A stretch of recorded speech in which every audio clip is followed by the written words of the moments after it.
അമ്മൂര് വയ്യാത്തതുകൊണ്ട് ഞാനും കുട്ടിയും മാത്രമേ പോകണുള്ളൂ. അമ്മൂനോട് റെസ്റ്റ് എടുത്തോളാൻ പറഞ്ഞു. ഇതായിരിക്കണു എന്നെ വളർത്തിയത് അമ്മയാണ്. തലയിൽ കൊതുണ്ടോ? നിറയണ്ടോ? ഇതൊക്കെ കൊതുവാണ്. കൊതു. Good morning guys, welcome to my new vlog. ഇന്ന് ഞങ്ങളുടെ പരിപാടി എന്ന് പറയുന്നത് വാവേനെ കൊണ്ട് പാർക്കിലേക്ക് പോവുകയാണ്. പാർക്കിൽ കറങ്ങാൻ പോവുകയാണ് അല്ലേ? ബിസ്ക്കറ്റൊക്കെ തിന്നിട്ട് ഞങ്ങളിതാ ഇറങ്ങാൻ പോവുകയാണ്. ലീവ് ആവേണ്ട ദിവസം മാത്രമല്ലേ കുട്ടീനെ കൊണ്ട് പോകാൻ പറ്റുള്ളൂ. അവൾ ഇങ്ങനെ ഇടയ്ക്കിടയ്ക്ക് ചോദിച്ചുകൊണ്ടിരിക്കും പോണം എന്ന്. അപ്പം എന്നാൽ അങ്ങനെ എന്താ പോകാമെന്ന് വെച്ചു. എന്തെങ്കിലും മാറ്റമുണ്ടോ? അതുപോലെ തന്നെ ഉണ്ട്. തൊണ്ടവേദന ഇത്തിരി ഭേദമുണ്ട്. പനി ഇടയ്ക്ക് തണുപ്പ് ഉണ്ട്, ഇടയ്ക്ക് ഇല്ല. അങ്ങനെ പോകുന്നുണ്ട്. അമ്മൂര് വയ്യാത്തതുകൊണ്ട് ഞാനും കുട്ടിയും മാത്രമേ പോകണുള്ളൂ. അമ്മൂനോട് റെസ്റ്റ് എടുത്തോളാൻ പറഞ്ഞു. ഇതായിരിക്കണു കുട്ടി, നമുക്ക് പോയിട്ട് വരാം അല്ലേ? അമ്മയ്ക്ക് വയ്യല്ലോ, അമ്മയ്ക്ക് ബാവുമല്ലേ. പോവാ. ഇതാ പാർക്ക്, ഇതാ വെള്ളം കെട്ടിക്കിടക്കണു. കുളം പൊക്കല്ലല്ലോ അത്. താറാവാ? ഒരു പേടിയില്ലല്ലോ ഡക്കര്. ഉണ്ട്, പശുമാടൊക്കെ ഉണ്ട് അവിടെ. മൊത്തം മഴ മൂടിക്കെട്ടിയ പോലെയാണ് 2-3 ദിവസമായിട്ട്. വീഴില്ല. താഴത്തേക്ക് നോക്കി നടന്നാ വീഴില്ല, അല്ലെങ്കിൽ വീഴും. അന്ന് വീണില്ലേ? ഇതിലേ വാ.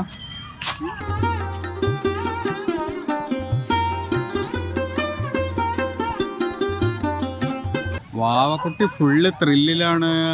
ഇതേ ഓടി പോണു.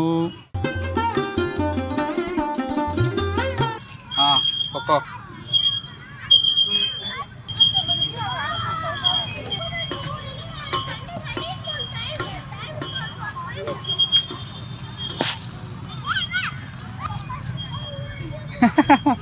ഹാപ്പി?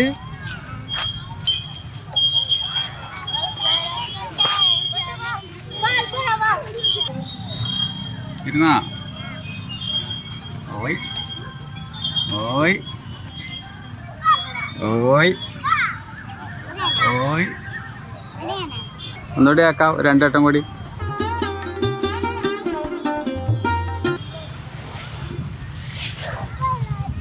ഹലോ, ഹാപ്പി ആയോ?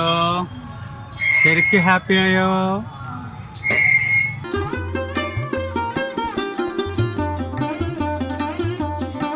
ഇന്ന് നല്ലൊരു ദിവസമായിരുന്നെങ്കിൽ എത്ര നന്നായിരുന്നു. നോക്കിയേ, മൊത്തം മഴക്കാറാണ്. ഇത്രയും സ്പീഡിലൊക്കെ കുട്ടീനെ ആട്ടുമ്പോൾ അതിനകത്ത് ഒരു റിസ്ക് ഉണ്ട്, ഒരു ഡേഞ്ചർ ഉണ്ട്. കുട്ടിയുടെ അച്ഛൻ തന്നെയാണ് ചെയ്യണത്. എന്നാലും എൻ്റെ ഒന്നും കുട്ടിക്കാലത്ത് ഇങ്ങനെയുള്ള പാർക്കിൽ പോക്കോ ഇങ്ങനെയുള്ള സംഗതിയോ ബീച്ചിൽ പോക്കോ ഒന്നും ഉണ്ടായിട്ടില്ല. എന്നെ വളർത്തിയത് അമ്മയാണ്. അച്ഛന് ഉണ്ടായിരുന്നില്ലല്ലോ. അച്ഛൻ നേരത്തെ മരിച്ചായിരുന്നു 3-ാം ക്ലാസ് പഠിക്കുമ്പോൾ. അതിനുശേഷം അമ്മ വളർത്തിക്കൊണ്ട് ഇങ്ങനെയുള്ള പരിപാടികൾ, കാഴ്ചകൾ, കളികളൊന്നും എനിക്കുണ്ടായിട്ടില്ല. ഇതൊക്കെ എനിക്കൊരു പുതിയ അനുഭവമാണ്. അവള് കളിക്കുമ്പോൾ ഞാൻ കളിക്കുന്ന പോലെയാണ് സത്യം പറഞ്ഞാൽ എനിക്ക് ഫീൽ ചെയ്യണേ. ഇവിടെ വന്ന് ഇരുന്ന് കഴിഞ്ഞിട്ടുണ്ടെങ്കിൽ നമുക്കൊരു 10 വയസ്സ് കുറഞ്ഞൊരു ഫീല് കിട്ടും. പ്രത്യേകിച്ച് ഈ കുട്ടികളുടെ ചിൽഡ്രൻസ് പാർക്കിൽ വന്നിരിക്കണം. ഇതിങ്ങനെ പബ്ലിക്കിന് ആക്സസ് ഉള്ള ഒരു പാർക്കും കൂടി അല്ല. എന്നാൽ പബ്ലിക് വരും ഫാമിലി ആയിട്ട്. ചെറുപ്പക്കാർക്ക് വന്ന് കറങ്ങാനോ ചുറ്റാനോ അങ്ങനൊന്നും ഒരു അനുമതിയുള്ള സ്ഥലമായിട്ട് തോന്നിയിട്ടില്ല. ഫാമിലി ആയിട്ട് വരുന്നവരെ ഡിസ്റ്റർബ് ചെയ്യാറുമില്ല സെക്യൂരിറ്റീസ് എന്നൊക്കെയാണ് പറഞ്ഞു കേട്ടത്. അറിയില്ല, മറ്റേതിൽ കയറിയിട്ട് ഷ്വിങ് വരുന്ന പോലെ അല്ലല്ലോ. ഇതിനൊരാൾ ആട്ടാൻ വേണമല്ലോ അല്ലേ? അച്ഛനെ ആട്ടാൻ വിളിച്ചതാ ആണാ? അങ്ങോട്ട് ഇരിക്കുക, അപ്പുറത്തിരിക്കുക, എന്നാലല്ലേ അച്ഛനെ കാണുള്ളൂ. പാവേന് കയറിയിരിക്കുക. ഇരുന്നാ പിടിച്ചാ, 2 സൈഡിലും പിടി. സൂപ്പർ.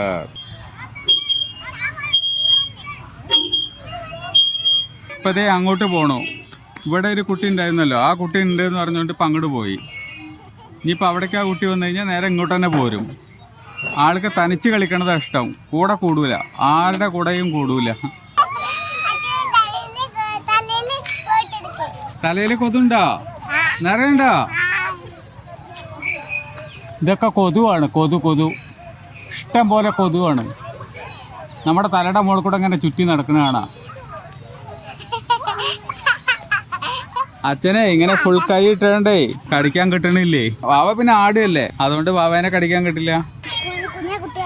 കുഞ്ഞു കുട്ടിയല്ലേ? വലിയ കുട്ടിയാണോ? പെൺകുട്ടിയല്ലേ? പിന്നെന്താണ്?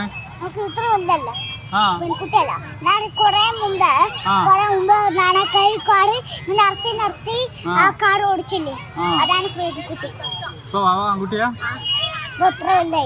ഓ വയരം വെച്ച് കഴിഞ്ഞാൽ ആൺകുട്ടിയാവോ? ഓ അത് കൊള്ളാലോ. വാവ ആൺകുട്ടിയാണല്ലേ?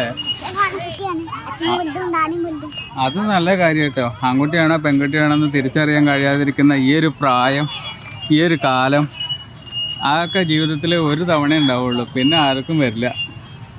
കഴിഞ്ഞാൽ കഴിഞ്ഞു. അതാണ് ചൈൽഡ്ഹുഡ്. നല്ലൊരു ഫീലാണ്. ഒന്നിനെക്കുറിച്ചും ടെൻഷൻ അടിക്കാതെയുള്ള കളിച്ച് നടക്കാം, പഠിച്ച് നടക്കാം. വാവ്, ഇതൊക്കെ നമുക്ക് തിരിച്ചു കിട്ടിയെങ്കിൽ നിന്ന് നമ്മൾ ആഗ്രഹിക്കുന്ന ഒരു നിമിഷമാണ് കുറച്ച് വലുതായി കഴിയുമ്പോൾ. ആ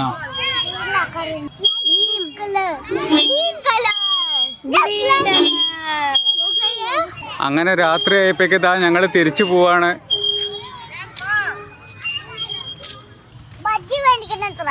ആ ചൊത്തനല്ലേ ഓർമ്മ ഉണ്ടല്ലോ. നമുക്ക് ബജ്ജി മേടിക്കാം. ആ വാവയ്ക്ക് നല്ല ഓർമ്മ ഉണ്ടേ. ഇല്ലെങ്കിൽ അച്ഛൻ മറന്നിട്ടുണ്ടാവും. നമുക്ക് ബജ്ജി മേടിച്ചിട്ട് പോകാം. ഓക്കെ. ആ ഇല്ലെങ്കിൽ അച്ഛൻ മറന്നിട്ടുണ്ടാവേ.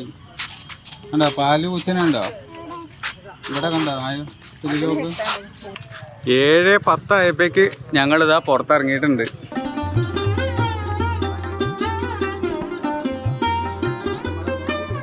മുത്തശ്ശി പറഞ്ഞിട്ടുണ്ട് ബജ്ജി വാങ്ങിക്കണമെന്ന്. എനിക്ക് ഓർമ്മയില്ല. എന്നിട്ട് മുതല് പറയാണ് ബജ്ജി വാങ്ങിക്കണം എന്ന് പറഞ്ഞിട്ട് വാവപ്പെട്ടി അച്ഛനെ ഓർമ്മപ്പെടുത്തി.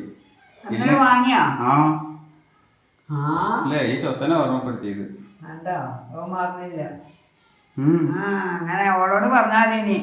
അങ്ങനെതാ 8 മണി ആയപ്പോഴേക്ക് ഞാനും വാവക്കുട്ടി ഇതാ അവിടെ തിരിച്ചെത്തി വീട്ടില്. രാത്രി 8 മണിയായി കേട്ടോ.